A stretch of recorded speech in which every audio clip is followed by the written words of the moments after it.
Hello, good morning all to yet another exciting session on Innovation Talk Everyday Extraordinary Healthcare series.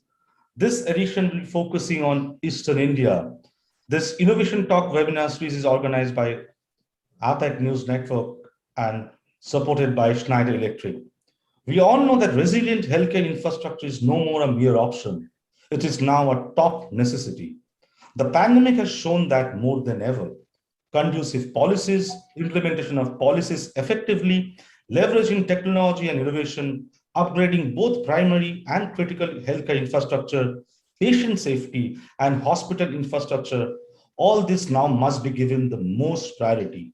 On the other hand, preparing for expected and unexpected threats in advance is the best way to ensure damages are as minimal as possible.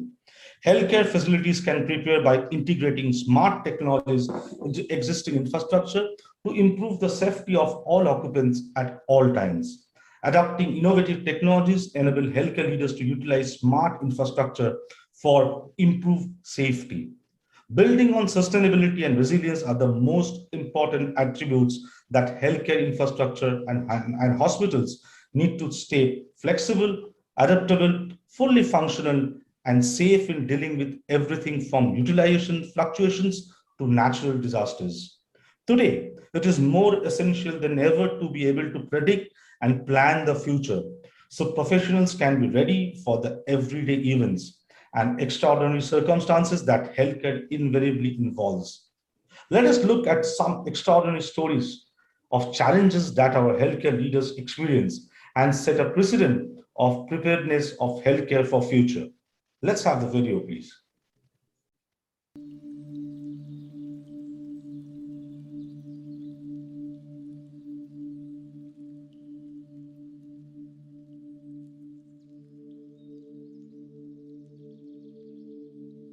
Hi, I'm Dr. Ritugar. My main work is to support my team here. FMRI is a JCI accredited hospital.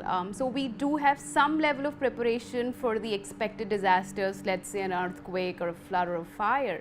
Having said that, I think we can never be prepared enough. Gurgaon was flooded last year, so there were torrential rains at one point of time, despite all our best efforts, there was water accumulating everywhere. The first monsoon was unpredictably heavy. The entire Gurgaon was submerged, and we have our huge DG sets that are in an area which was getting flooded. Now we had a lot of patients in ICU. Of course, we needed full battery, backup. In a hospital like us that works 24/7, you cannot be off the grid for a second. So we need backups for backups for backups. And while we had all of that, it is still dependent on those DG sets. So yes, that was one such situation that just took off by surprise. I'm DN Suresh. I take care of infrastructure at Max Healthcare. Basically, infrastructure covers all the things that is physically required to run an hospital. See, hospital is always a place where it has to cater to emergencies and untoward incidents. But what we faced last year, especially with regard to the COVID incident and the pandemic, was a little bit unprecedented. The virus is airborne or not, this was a big challenge we had. So we had to do a lot of things in a very quick session, and the rules were changing every day. Yes, initially it was a setback for us, we didn't know how to move and all. Like, we were pushed with a challenge of providing immediately COVID isolation wards. We have to virtually convert in a matter of 2 days, 3 days. The contractor was scared those days to come. So we had to do a lot of motivations. We had to stand ourselves, do ourselves. Our engineers were working themselves. Digitization and automation with this today's world where everything is on a click of a button, with the kind of explosion that has happened in terms of information technology, digitization, and AI playing a huge role in every aspect. So healthcare is no different.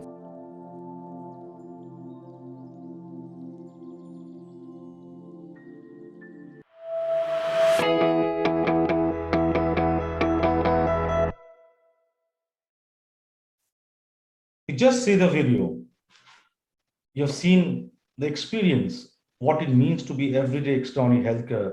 In this context, the Innovation Talk webinar series has been organized by APAC News Network on everyday extraordinary healthcare.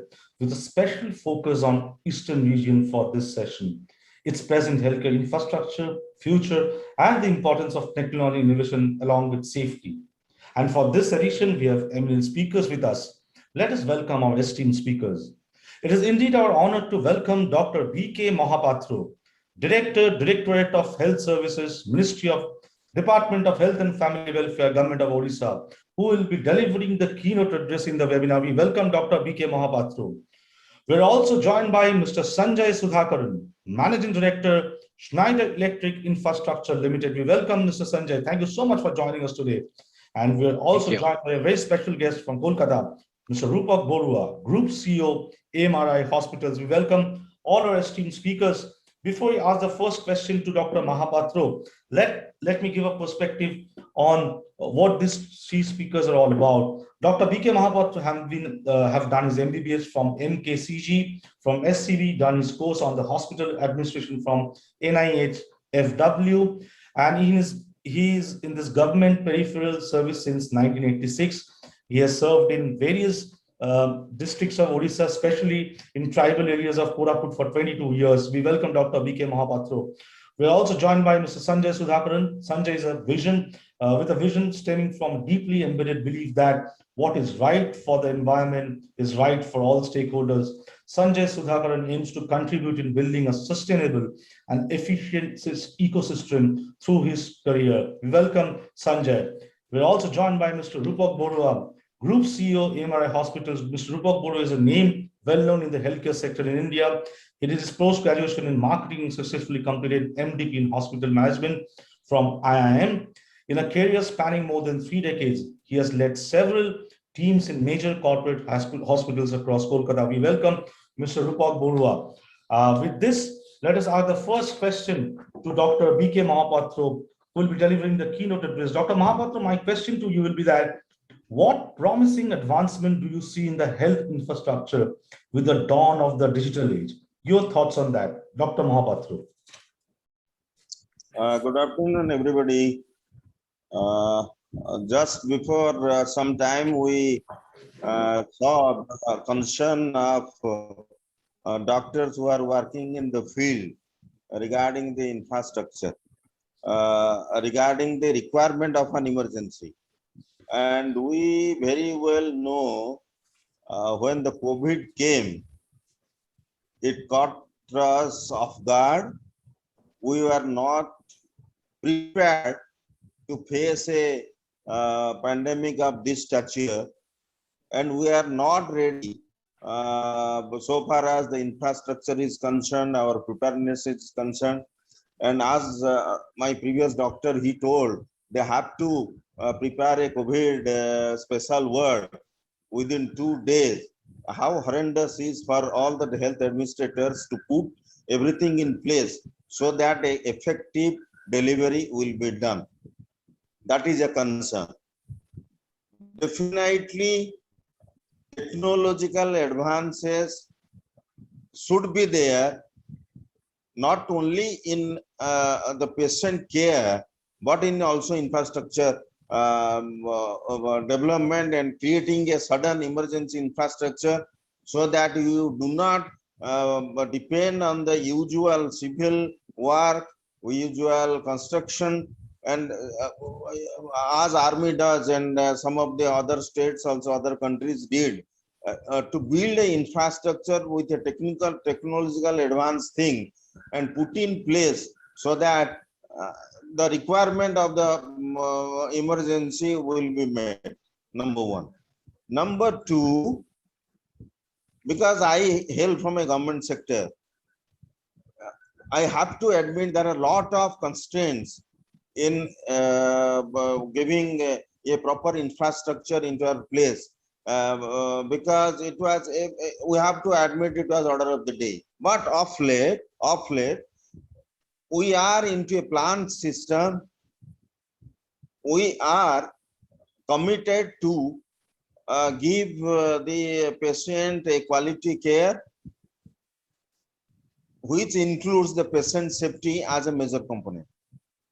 You might be knowing, it was a thing of past that the government hospitals nobody preferred to be treated at a government hospital. But I will share my experience when I was a superintendent of a district headquarters hospital at Koraput. My collector preferred my hospital, and his madam collector was operated for cesarean section there, and baby was kept in the SNCU there, and that was a pride for a government sector. So thing is that it's not that nothing is available, everything is available. We have to opt for the quality benchmarks.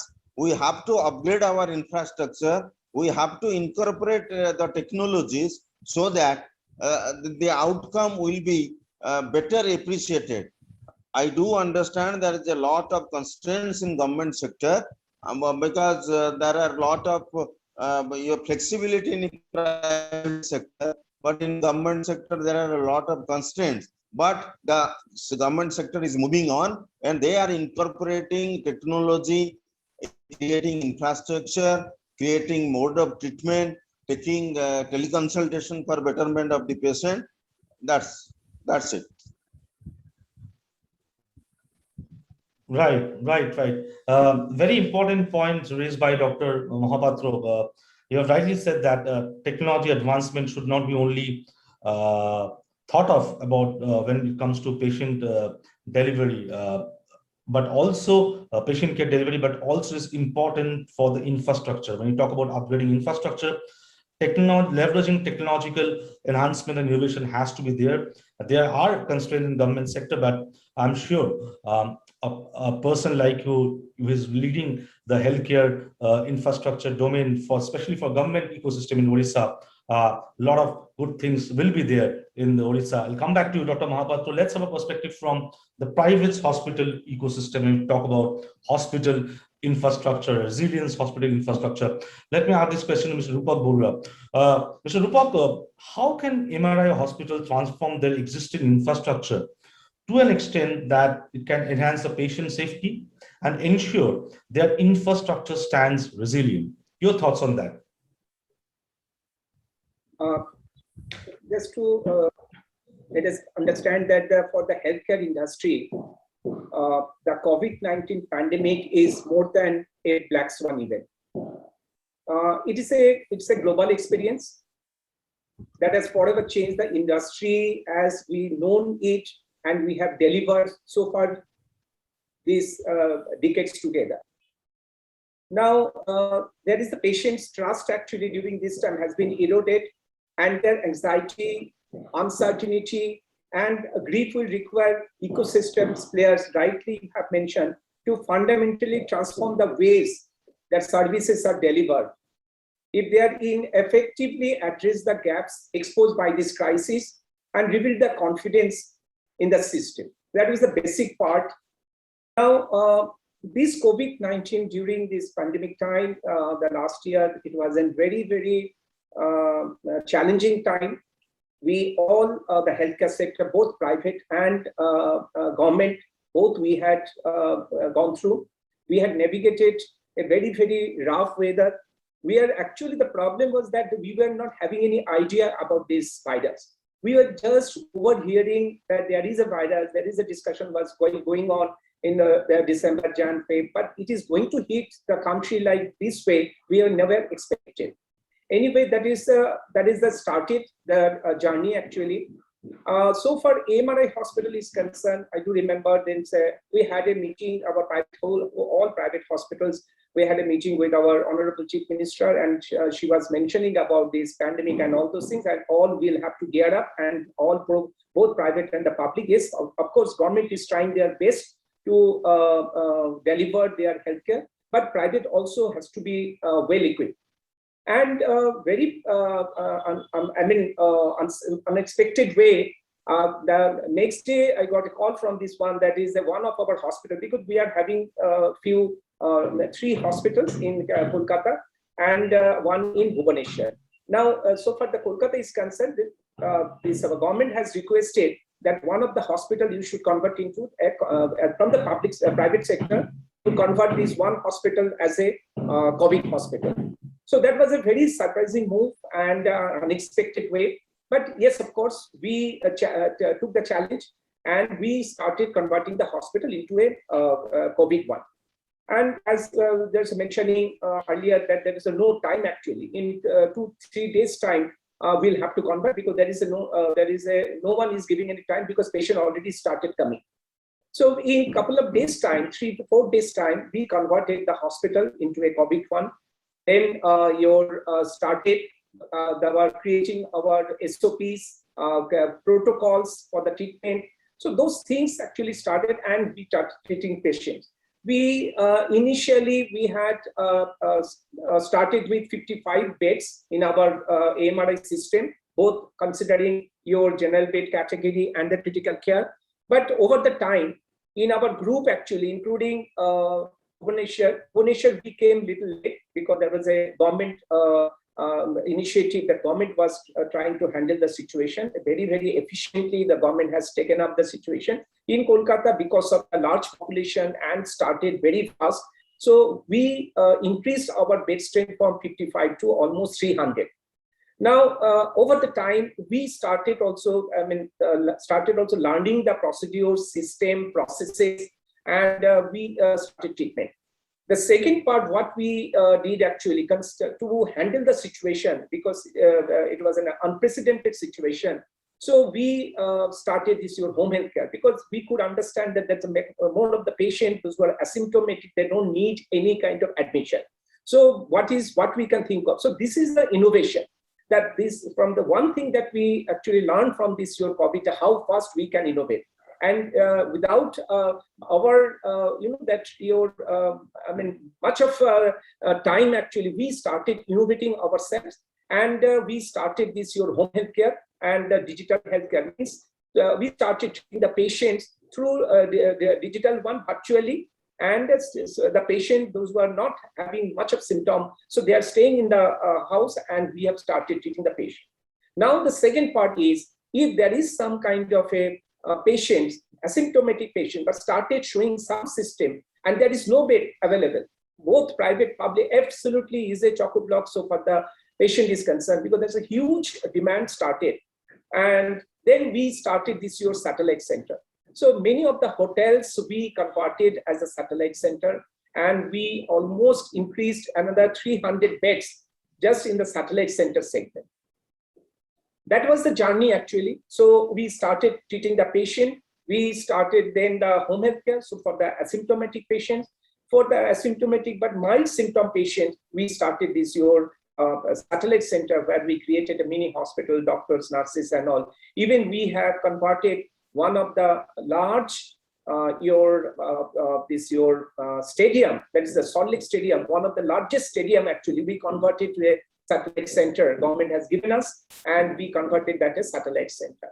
So that was our journey. AMRI hospital actually, we immediately took decision and we transformed the patient, the infrastructure for from COVID to non-COVID to COVID patients.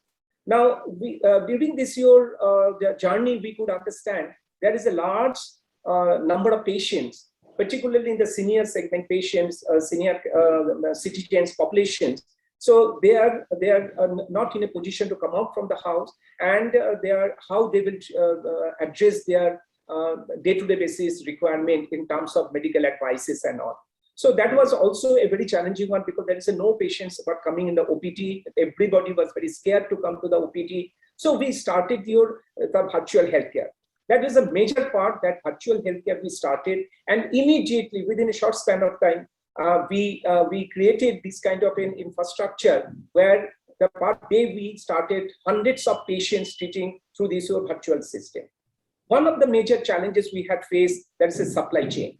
You know, that is because the outbreak of COVID-19 has disrupted the healthcare supply chain in ways never before imaginable. That's a supply, because particularly your PP, particularly your N95, hardly we heard about this PP and all, because never before we use this PP and then N95. Yes, of course, some of our patients were needed N95, but the large quantity, that is no one was expected. and there is no supplier, there is a lockdown, there is no transport system available. That's a kind of a disruption to place. We got very good support from the government, because government then immediately we attracted this your MSME, and MSME, we had a discussion with the government, along with the government and the MSME, and they started, because we can't depend on the supplier outside of Bengal, because there is no flight services, no train services. So we started manufacturing this kind of a PP N95 locally through this your support of the MSME and the sanitizer as well, because there is not much of, yes, of course, these are the things were available, but not that quantity, what is that demand was there. So that is a supply chain, one and the major area that we could handle, and very efficiently we could take care. And over the time we have supply. Mr. Rupak, if I can just intervene, you talked about this, how we have tried to tackle the COVID situation. But if I may ask you that, when we talk about resilience infrastructure, how do you see that AMRI hospital chain has tried to ensure patient safety in terms of upgrading infrastructure? So what was done in that front in terms of infrastructure, hospital infrastructure, especially when you talk about patient safety, that angle? Yes. So for the patient safety is concerned, each and every planning stage, actually, when we are converting the patient from the COVID to non-COVID to COVID, because that was in mind, that is the patient safety is the first. Patient safety in case of COVID, actually, it's one, along with the patient safety, there my workforce safety was also a very, very important agenda that we had to take care. So these are the all protocol based. What we did actually during this one, patient safety was our utmost challenges, and we had created a task force, and each and every day we used to sit with the doctors, the team, the engineering team, and we used to see the doctors, they were giving their medical support, and the technology team was giving the technology support, and whatever this your infrastructure we are creating, because whenever we are creating the infrastructure, we were in mind that how we'll convert them again when there is a COVID will go off, and when the non-COVID patient will start increasing, how will we be able to make it? So the patient safety was our major part, and patient safety one part that we also created, that is how best way possible without touching the patient in many times, frequent touching the patient. We had introduced this what we call it is a robot system, where the untouched doctors were managing the patient, because not the multiple times they will interact with the patients physically. So one time they are going, and the rest of the time they were monitoring the patients through the robotic system. And that was very, very, in all our units, we have initiated robot, and through robot, actually doctors were remotely, they were monitoring the patient. And through robot, actually, we kept in touch with the patient's relatives, so that the patient relatives, the anxiety, they were going through, so that we could manage. So these are all one of the major areas of this thing. We had initiated the very, very fastest way possible. We initiated this the technology, the digital part, where the patient safety is one of the major area where we had initiated all our activities, particularly, yes, of course, digitizations we are working for last 2 years, but major the innovations took place because it was a great opportunity that innovation, we could innovate ourselves fastest way. And many ways we had initiated this we had introduced this mobile app, the doctor's app, the doctor's tracking system, so that the patients are absolutely in safe hand. They are being monitored in each and every moment, each and every minute, and the clinical outcome we are following through. Right. Thank you so much, Mr. Rupak Guru. I'll come back to you. You talked about various initiatives being done by AMRI hospitals, both in terms of technology and infrastructure upgradation, and how we have handled the COVID situation, the second wave, and how fast we all try to innovate to see through that phase. But you talked about patient safety as well, and infrastructure, rebuilding the resilient infrastructure. I'll come back to you on that technology part as well. We had a perspective from government leader, we had a perspective from private hospital chain leader. Let's have a perspective from the industry leader. We have with us Mr. Sanjay Sudhakaran, Managing Director, Schneider Electric Infrastructure Limited. Sanjay, you heard both the perspectives from government and private hospital when it comes to building resilient healthcare infrastructure or hospital infrastructure. If I may ask you that, what is your technology vision for the future when it comes to resilient and safe hospital infrastructure? Your thoughts on that, Sanjay. Over to you. Sure. Thank you. I hope I am audible. Yeah. So I think we heard Mr. Mohapatra speak about, the challenge that the public sector has taken up in trying to being best in class.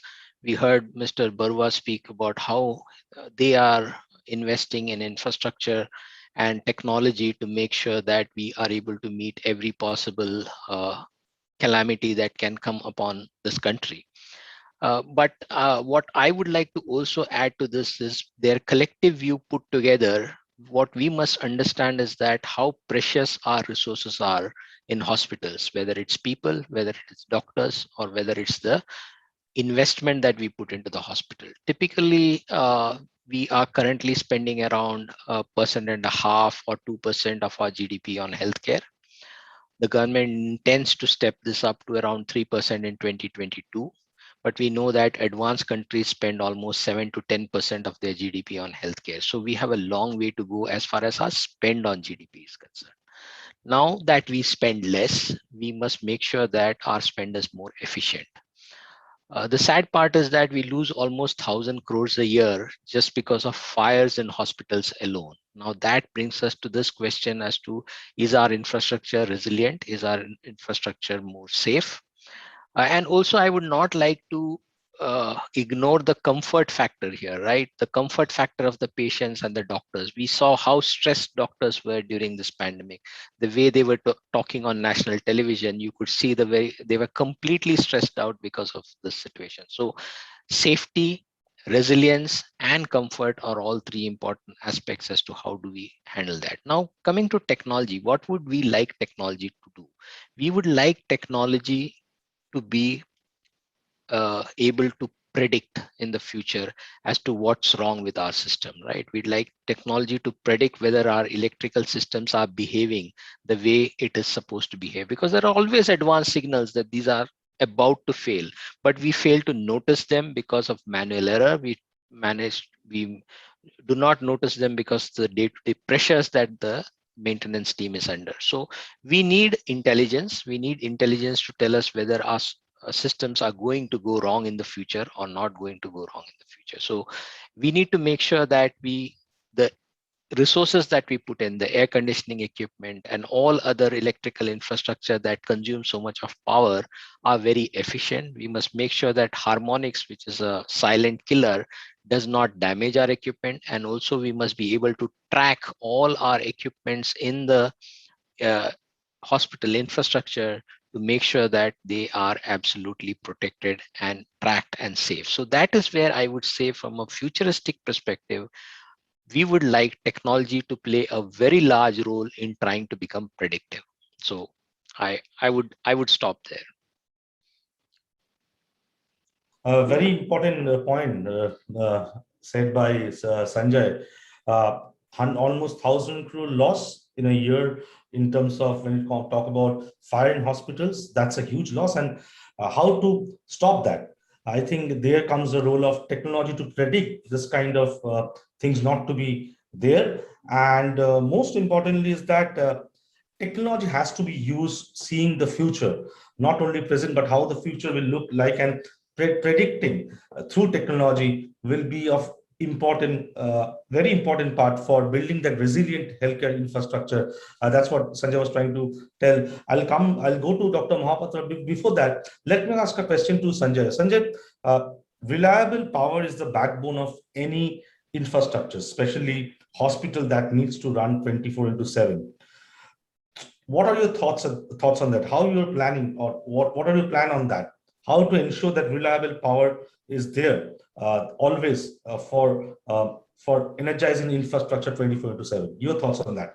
So I think the way we see this going is that the governments are putting tremendous amount of regulation in place to ensure 24/7 uptime as far as the electricity goes in to the state distribution units.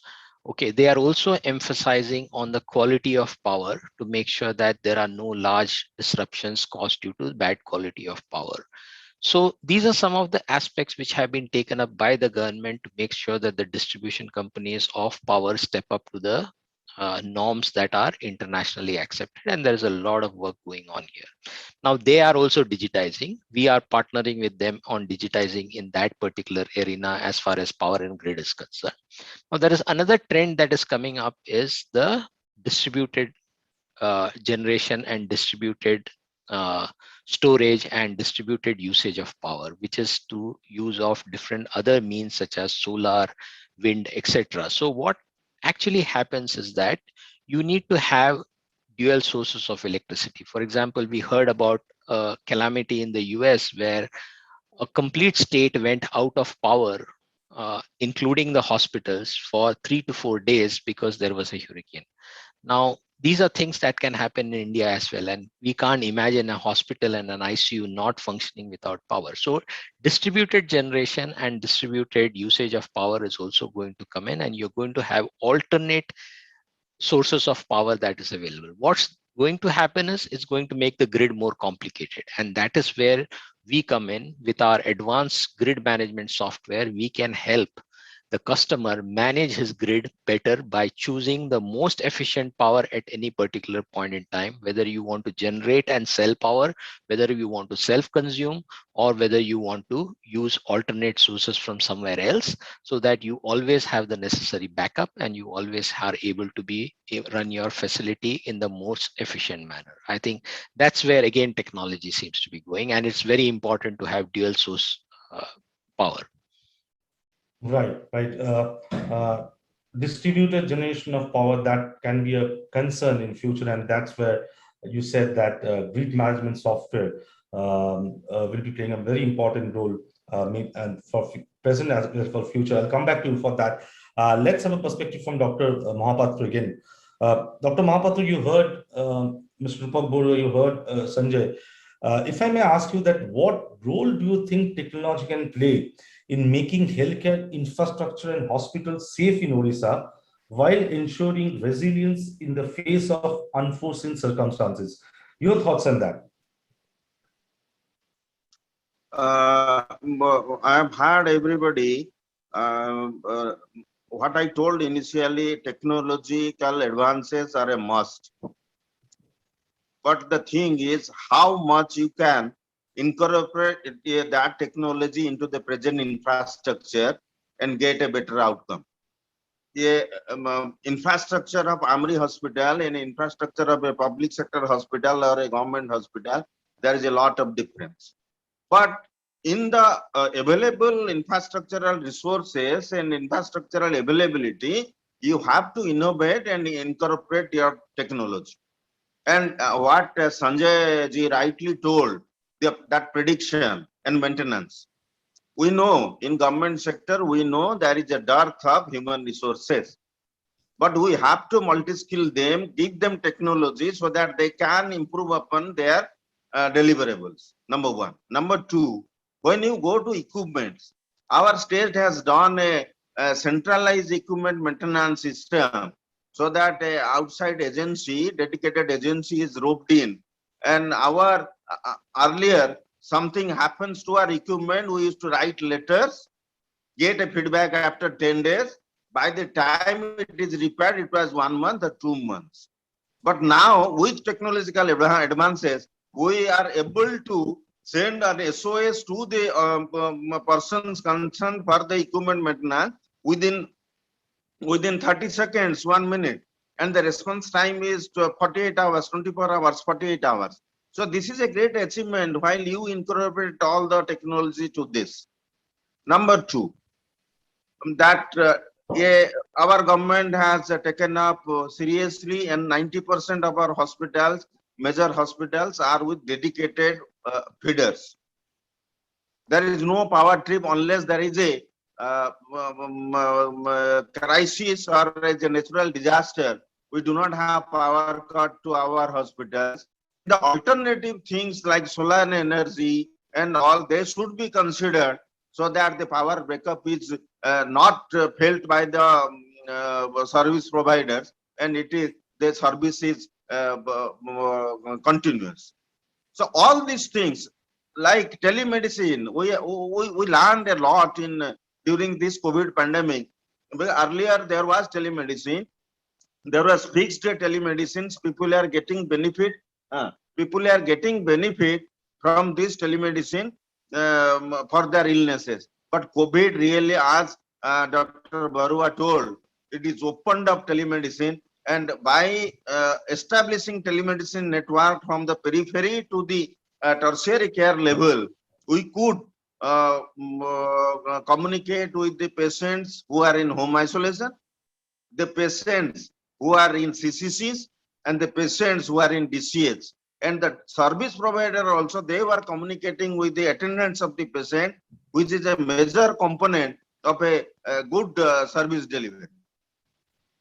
That's it. Right, right.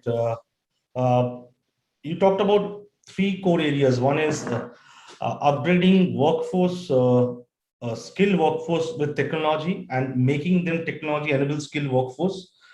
How you're using technology to send information to concerned person whenever there is an operational problem, and it has minimized the time frame, how it has to be done earlier and how it's being done now.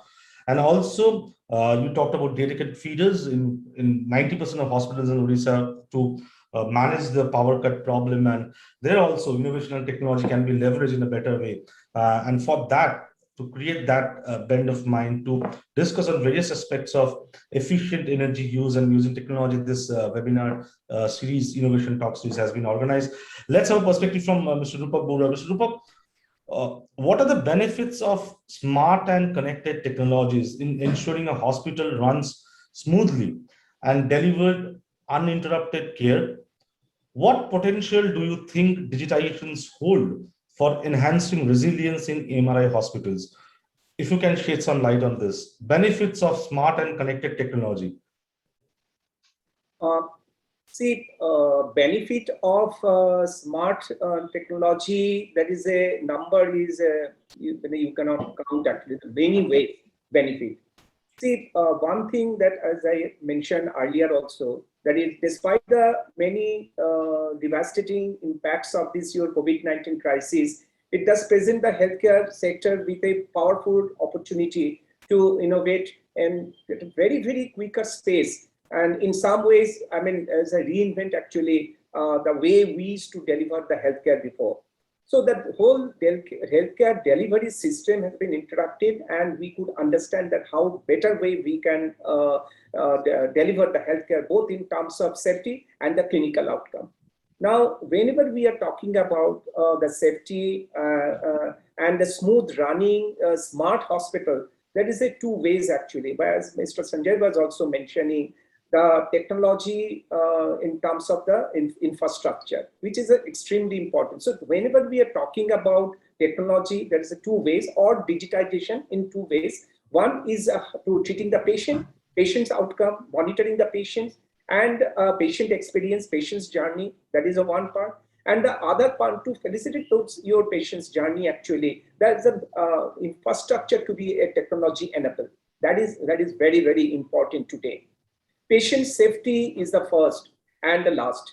There is no way any hospital, wherever the large, small, medium, everybody will have to be very, very conscious. So for whenever they are building the hospitals, there is a designing part. It's absolutely, initially you will have to make a lot of this thing, as Mr. Sanjay was mentioning about the electricity, the power. You will have to ensure that you are treating patient, you are dealing with a human life.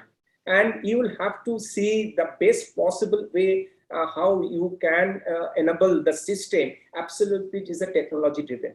See what we have faced also, because sometimes in some natural calamity, you do not have any control. The way we did not have any control so far this year, COVID-19 was concerned.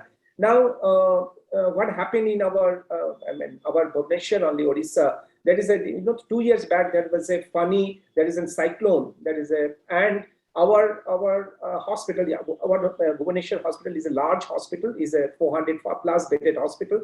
The whole hospital was out of power actually for almost 5 to 6 days, near to week. And we had to run, that's the hospital is full patients. And we had to run the hospital through this your DG set only. And because we had a very, very robust kind of a service support was there, technology was initiated because that's a new hospital almost 6-7 years back. So we had created a lot of, initiated a lot of technology over there in terms of the infrastructure, and we could manage. So anyone will have to see, and particularly after this your COVID situation, we'll call that.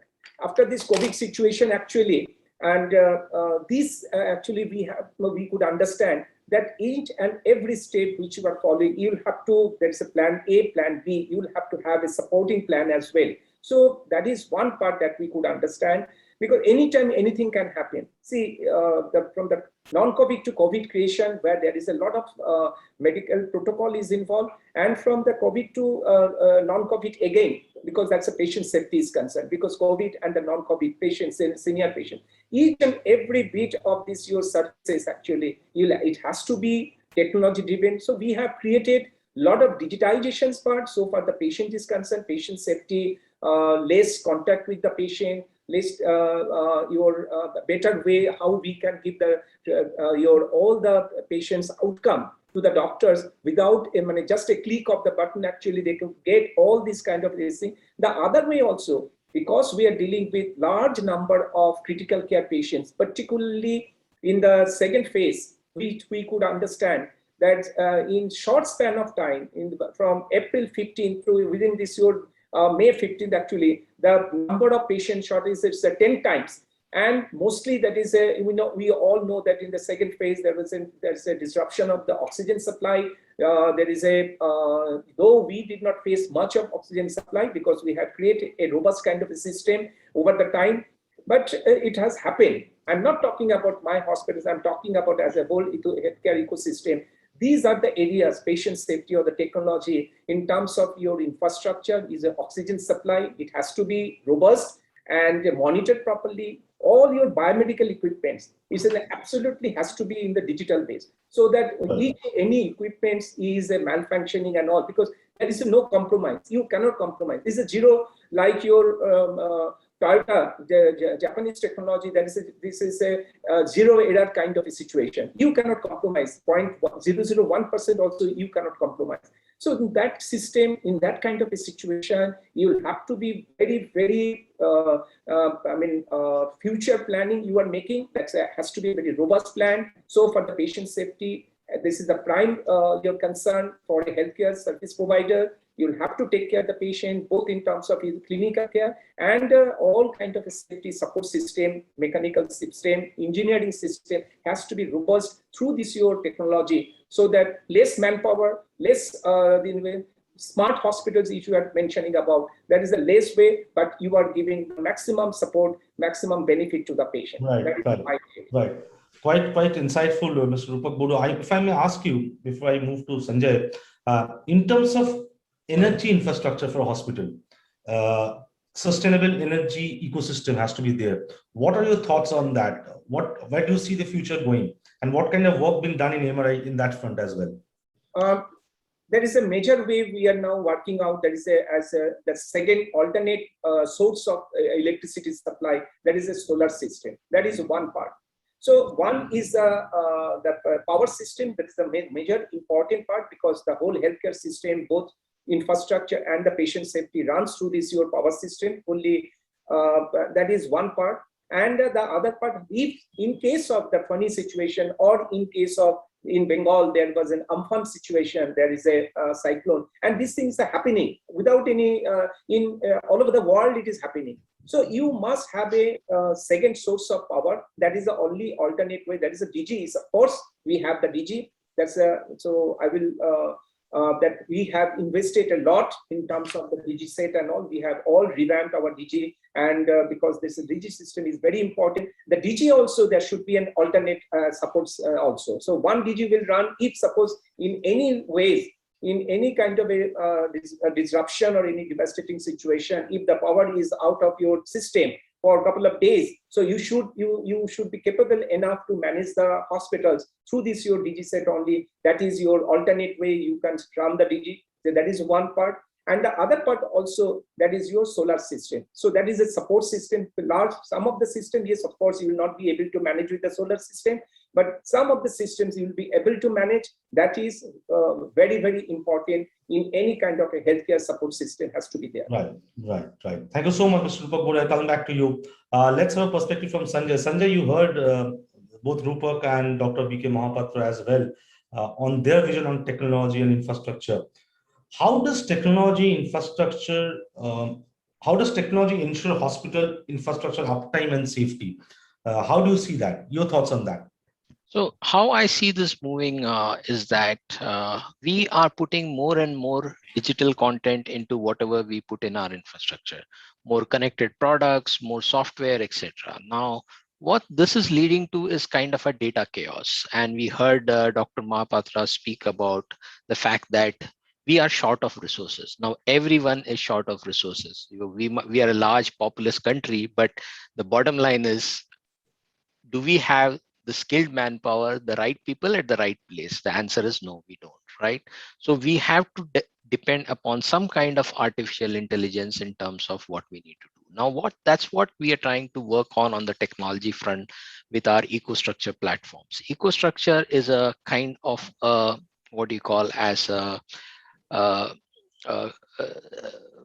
solution which has connected products. It has software on the edge that is on your premises. And to supplement what everyone's talking about, Mr. Barua and Mr. Mohapatra, as to how can we free up our resources from doing non-value added work in terms of maintenance or trying to, keep the facility up and going, putting tremendous amount of effort to keep that going. So that's where the advisory layers come in, which is cloud-based. So what we are investing in and trying to help our customers with is a kind of a command and control center, which can partly be on your premises, connecting a few hospitals and networks, and some of it being on cloud, being managed by data scientists on behalf of you by Schneider Electric, who are experts on powertrain equipment or efficiency or energy efficiency and things like that. So what our data scientists do with the help of these algorithms and things like that is that we tell our customers as to, on a daily basis or on a weekly basis, these are the things that are going to go wrong in your facility as far as your air conditioning is concerned, as far as your DG set is concerned. These are the harmful harmonics that are in your system, are getting generated in your system, which can tomorrow damage your CT scan equipment. So these are the kind of real life examples of what I can see analytics backed by EcoStruxure being able to deliver to consumers and hospitals. So if the maintenance people get a very targeted list of 5 things to be done today on the topmost priority, and another 5 think of 5 things to be done which are good to know, good to do, but not critical, just imagine the amount of pressure that will come down on your facility. Right? So this is the way we are moving technology to be able to do it. Now, we have been in this business for a very long time. We have developed all kinds of reliable products. We would right from transformer up to your switches, we have developed everything. But I'm not trying to say that these products are the only solution. The solution is how to have a better connected world, how to cut the data chaos, how to use data more efficiently, and be able to say that the hospital is for patients and doctors, not for maintenance personnel. So if we go with that philosophy, I think we will achieve the result that we want to achieve.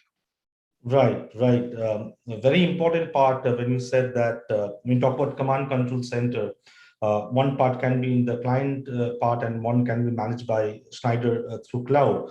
And we have data scientists who are continuously analyzing and predicting what might happen in future, and that you can tell your customers that please work on that. That's quite an interesting innovation. It's all about analyzing the data and predicting, and also managing operations by using the sustainable technology and innovation.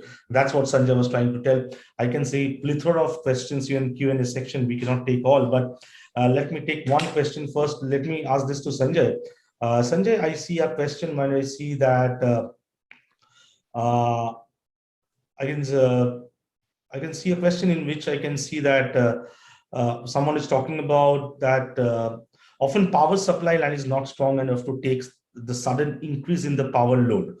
How does then again Schneider can play a role in this? So I think that's where, yeah, that's again technology, I would say, that is kind of able to understand your electrical network and the lacunas in your electrical network. That is where advanced distribution management systems come into play, both on the supply side of the infrastructure as well as on the consumption side of the. So how do you understand the electrical health of your facility? That's where what these softwares help you do. And also from a distribution company, electrical distribution company perspective, how can they understand which are the critical infrastructures that require islanding and protection at any point in time? I think if you address this from both ends, I think there will be a convergence towards 100% of time. Right, right. I can ask a question to Dr. Mohapatra. Dr. Mohapatra, where do you see future going when you talk about healthcare infrastructure? Your vision on that, future of healthcare infrastructure and hospital infrastructure. And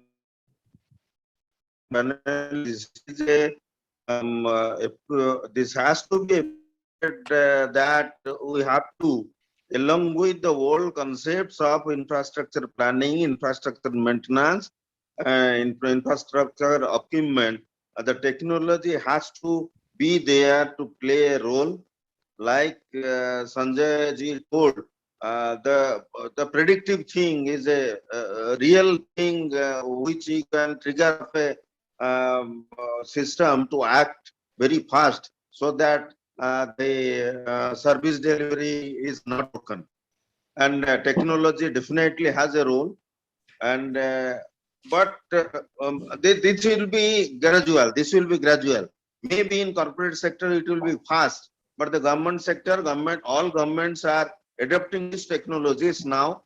And I think a better perspective with technology and these things what we have discussed, it will be also in the government sector, and will be able to give a good, effective delivery system so far as the components of healthcare system is concerned. Right. If I may ask this question to Mr. Rupak Barua. Mr. Rupak, your thoughts on the future of hospital infrastructure vis-a-vis technology and innovation? I think Mr. Rupak, your thoughts and vision on the future of building resilient hospital infrastructure. Yes, of course, in today's situation, this is one of the most important part, the designing of the hospital, the future of the hospital. Many people are talking about the future of hospital, which is very, very important in terms of designing and all. See, first of all, your hospital, whenever we are talking about future hospital, we are talking about a smart hospital. That is a one part that we need to understand. That is how best way possible you are well equipped to handle any kind of disruptive situation like this year COVID, or any kind of unprecedented situation which may occur. Most of the time you will find the healthcare sector was not, yes, of course, we have started building private, particularly in the private healthcare, or now post COVID situation, maybe the government hospitals also started taking a lot of initiative in terms of their technology in the system and all. But first of all, you will have to understand that is, as Mr. Sanjay was also mentioning, how you are collecting a lot of data, but how best way possible you are analyzing those data and really creating an ecosystem so that your patients can be absolutely safe. Now, one part that was mentioning about which we had also started in our place as well, that through the disaster recovery system, DRS, that kind of a system we have created, and it is on the cloud base actually. So whenever there is any kind of disruption in the system in terms of your software, I'm talking about the data database. So we have created a disaster recovery system. It is in the cloud base, so there is no question that if anything happened in case of any accidental situation, this we are now no way lost out of the data. That is one part. But there's so many of these biomedical equipments and all. There is a CT scan. Yes, of course, individually the companies like your Philips, Siemens, G, they are all having some kind of a hybrid system where they are managing their system based in maybe in our place, and from their base level, your maybe Germany, Netherlands, and US. So they are monitoring our equipment. But that is not enough. So you will have to monitor your equipments, because there are thousands of equipments in any of the hospitals. What kind of the disruption taking place or diversion taking place, that you need to collect those data, and you'll have to get it. So these are the situations that you'll have to incorporate whenever you are talking about future hospital. Your future hospital has to be a very, very robust kind of a, where this kind of a COVID situation, immediately you will be able to convert those beds. So both in terms of physical infrastructure, which we are talking about, and the medical infrastructure has to be so robust in situation, even in this the parking lot, if you are talking about in the basement, the parking lot has to, in such a situation that you will have to create, where you will be able to, as we are talking about your satellite center, which we are talking, maybe those are the basement. Actually, we can create that, so that 100 beds we can place in that basement. That kind of a robust kind of a design, planning, smart hospital we need to create in future. Right. Thank you so much, sir. That was Mr. Rupak Barua. Let me end this special edition with a question to Sanjay. I can see a question for Sanjay from audience.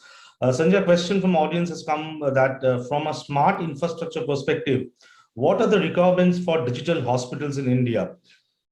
Your thoughts on that? So I think here we're talking about incredible India, right? We have 80 crores of vaccination delivered already, and we're planning to deliver another 80 crores in the next 3 to 4 months. So our resilience is huge, so are our problems. So we have both. So I think we need to, when we talk of digital hospitals, we must understand that we are a very large country, and as we all know, we are a poor country as well in certain pockets. Everyone cannot afford very expensive healthcare. So we need to be very frugal in the solutions that we develop. So we need to have solutions that can cater to all parts of the society. So our digital solutions also need to be tailor-made in terms of the value addition that they do, the costs that they can incur, and the effectiveness that they can deliver. So I would say that there's no solution that says that one size fits all. We need to find frugal, very local, indigenous solutions using the base technology that Schneider Electric is able to deliver, to be able to customize bespoke solutions for different pockets of our society. Because at the end of the day, we have everybody's need to be met, and everybody should be safe and protected, and we need to find innovative ways to do that. Right. Thank you so much, Sanjay, Sudhakaran. That brings us to the end of this special edition of Everyday Extraordinary Healthcare Innovation Talk series organized by APAC News Network and supported by Schneider Electric. I must thank Dr. B.K. Mohapatra, Directorate of Health Services, Department of Health and Family Welfare, Government of Odisha, Mr. Sanjay Sudhakaran, Managing Director, Schneider Electric Infrastructure Limited, and Mr. Rupak Barua, Group CEO, AMRI Hospitals. If I take a crux of what we have discussed for the last 1 hour or so, as Sanjay said, that incredible India has got incredible problems, and that incredible problems also lead us to incredible opportunities. It's up to us how we can use technology and innovation to solve those problems and to create the resilient healthcare and hospital infrastructure to move into the right direction in future. Thank you so much, all of you, for joining us today. Do tune us for the next edition of Innovation Talk series organized by APAC News Network and supported by Schneider Electric. Thank you so much, Dr. B.K. Mohapatra, Mr. Rupak Barua, and Sanjay Sudhakaran for joining us, and all our esteemed delegates. Thank you so much. Goodbye. Thank you, everybody. Sure, thank you so much. Thank you. Nice event.